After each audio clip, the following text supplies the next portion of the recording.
Hello and welcome to NACIC World Podcast. The NACIC World Podcast aims to uplift, inspire, motivate, and to encourage personal growth and introspection. I am your host, RJ.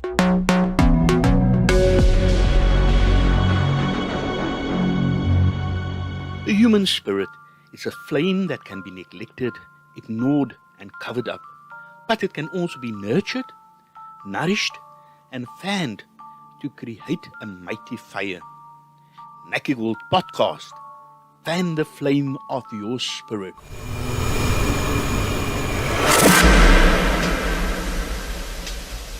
Today I want to continue with our theme of the previous podcast episode, which is episode 8 of season 3. If you have not listened to it, please visit our podcast platforms. You can listen to all the NACIC World podcasts on the following platforms: Apple Podcasts, Breaker, Castbox, Google Podcasts, Pocket Casts, Radio Public, Spotify, and Anchor FM. The title of today's topic comes from Matthew 5 verse 4 in the New King James Version of the Bible, where it states, quote, "Blessed are those who mourn, for they shall be comforted." End quote. Jesus spoke these words, and it forms part of the Beatitude portion of the Sermon on the Mount. Many biblical scholars and religious leaders have their own interpretation of what Jesus meant by these words, "Blessed are those who mourn, for they shall be comforted." It is not my intention to have a Bible study today, but rather to indicate what these words came to mean to me when I lost my wife and later also my father. I must admit, I'd never felt such overwhelming sadness as I'd felt when I lost my wife of 35 years. We have known each other for more than 40 years, and despite the struggles during our 35-year marriage, we were close friends and soulmates. We tackled one adventure after another, eventually ending up in communist China, where she passed away. Her passing enabled me to see the world as I need to see myself, as I really am. And above all, it allowed me to see God as He really is. Omnipotent, omnipresent, and omniscient.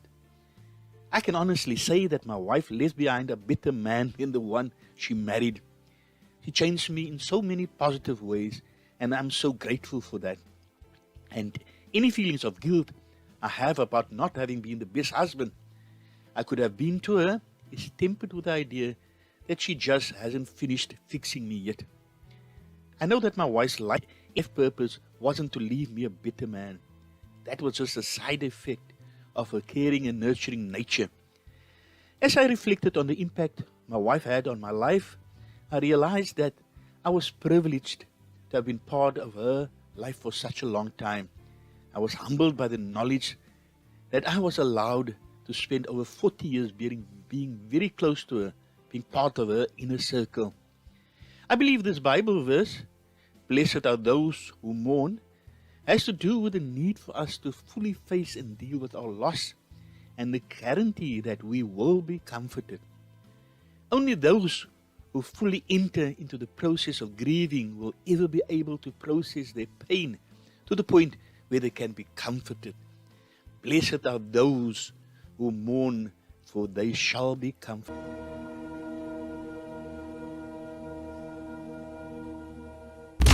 Broadcasting live worldwide. You are listening to NACIC World Podcast. Please follow us on Facebook, Twitter, Instagram, and subscribe to our YouTube and NACIC World Podcast platforms. Send your emails to podcast@nacinchina.com. Are you interested in doing an online tourism business course? Visit tourismbusinessonline.com. tourismbusinessonline.com. Losing someone who is important to you is like turning on a light at dusk. All of a sudden you can see the shadowy, undefined objects that were in the room all along. Coping with the loss of a close friend or family member may be one of the hardest challenges that many of us face. When we lose a spouse, sibling, or parent, our grief can be particularly intense. Loss is understood as a natural part of life, but we can still be overcome by shock and confusion, leading to prolonged periods of sadness or depression. The sadness typically diminishes in intensity as time passes, but grieving is an important process in order to overcome these feelings and to continue to embrace the time you had with your loved one. Everyone reacts differently to death and employs personal coping mechanisms for grief. Research shows that most people can recover from loss on their own through the passage of time if they have social support and healthy habits. It may take months or a year to come to terms with a loss. There is no normal time period for someone to grieve. Mourning the loss of a close friend or relative takes time. But research tells us that it can also be the catalyst for a renewed sense of meaning that offers purpose and direction to life. Mourning is when grief inside us pours out from us in some outward expression, often tears or crying out. Mourning enables people to look at life more soberly. Mourning leads to inner reflection. No matter what happens to us in life, it moves on. We can be left with the most earth-shattering anguish and still find that the sun will rise for a new day. I know very well how unbelievable painful it can be to see the world carry on as you are left gasping for air. We all walk our own unique paths on the road to healing. No matter how much time has passed, our loved ones will always remain inside our hearts. They are the guiding lights that keep us moving forward. And I can't think of a better way to pay tribute to those we love and lost than to fill the world with our gratitude for having been part of their lives. Let us take a break.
If you are serious about making money online from home, then visit smmenterprisesonline.com. smmenterprisesonline.com. Those who mourn are those who see the world is not as it should be and weep for it. When a loved one passes away, you go through a process of adjustment and redefine your relationship with that person.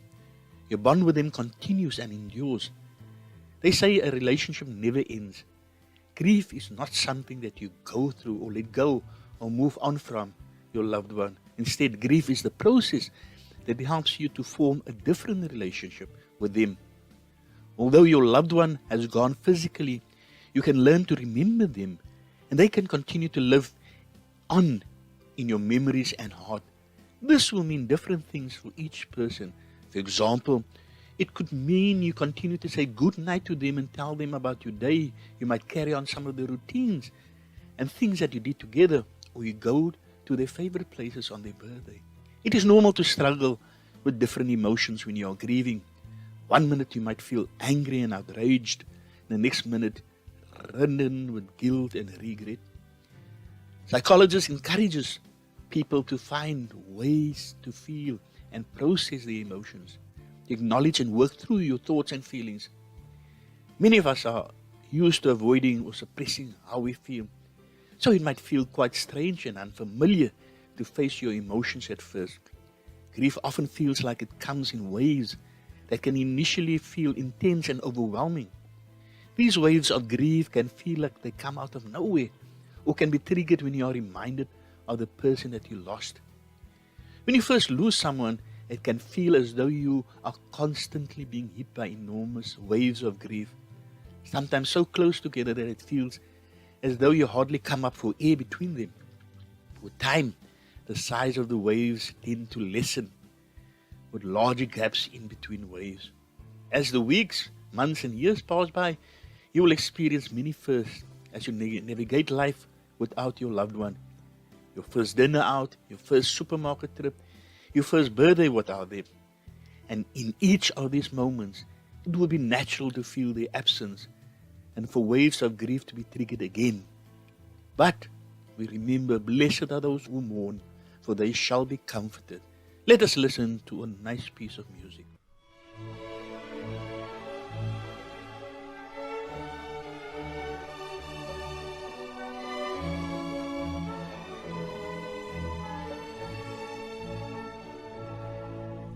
Spread the tidings round, wherever man is found, wherever human hearts and human woes abound. Let every Christian tongue proclaim the joyful sound. The Comforter has come. The Comforter has come.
Broadcasting live worldwide.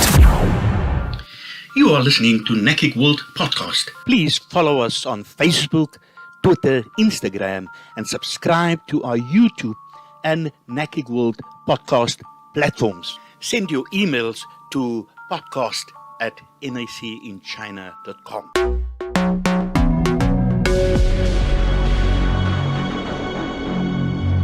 With the passing of my wife, I became more aware of the fact that whether we live or die, we are the Lord's, and that in Him we live and move and have our being, whether it be in this world or in the world to come. I also felt that I would be acting selfishly if I continued thinking more of my own loss than of a great and real gain of having been released from this earthly existence. I believe that we must think of them, our departed loved ones, more and not of ourselves, not of what we wish or we feel, but solely of what is best for them.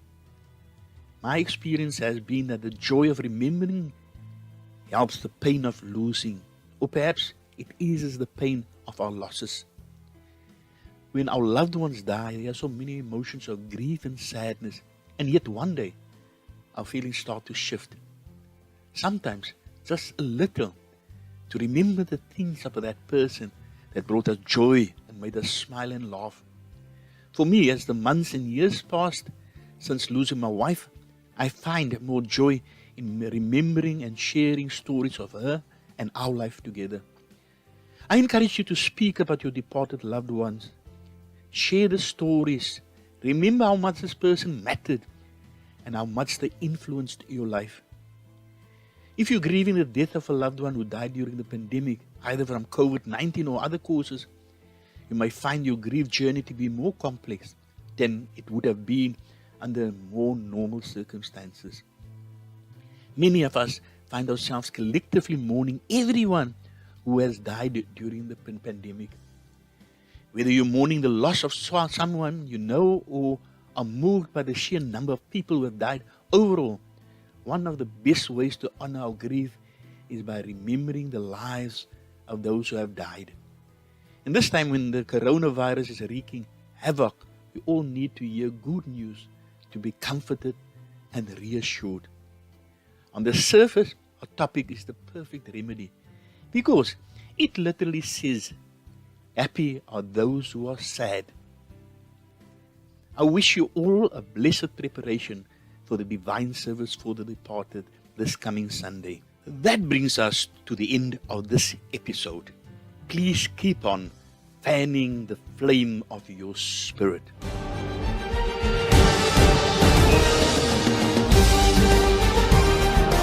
I would like to give credit to the New Apostolic Church Southern Africa for the music used in this episode.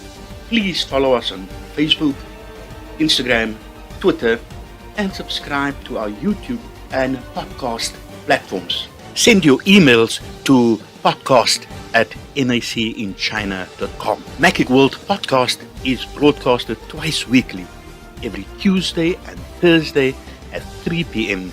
Beijing time. Until next time, stay safe, be blessed, till we meet again.